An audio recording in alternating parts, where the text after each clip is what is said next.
Depuis 2020, le PIB de Bulawayo augmente régulièrement, mais les usines abandonnées rappellent la désindustrialisation qui renvoie la grandeur de l'ancien centre industriel à un lointain souvenir.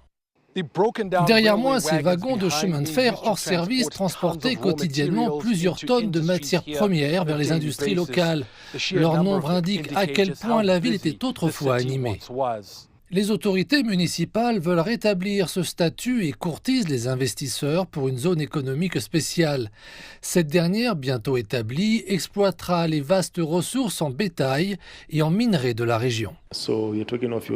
Vous parlez donc de la transformation du cuir, voire de l'enrichissement minéral de base, ainsi que du traitement des produits agricoles. Pour créer un environnement favorable, il est nécessaire de s'occuper d'un secteur qui a été sous-financé. Nous aidons les autorités de cette partie du pays à identifier et à mettre en œuvre des partenariats publics-privés qui, selon nous, renforceront ou amélioreront les infrastructures dans cette partie du pays.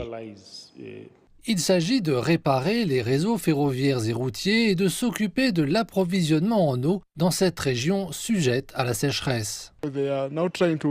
Ils essaient maintenant de s'assurer que l'ensemble de Bulawayo dispose de suffisamment d'eau en construisant le barrage de Guayi-Changani. Et maintenant que ce problème va être résolu, nous allons voir un certain nombre d'entreprises, un certain nombre d'industries s'installer à Bulawayo, mais aussi à cause du marché plus large qu'elles ont et aussi à proximité d'autres pays voisins tels que l'Afrique du Sud et le Botswana. Bulawayo a été identifié comme un point clé d'un corridor logistique pour le transport de marchandises de la région de la Communauté de développement d'Afrique australe, SADC, vers le reste de l'Afrique.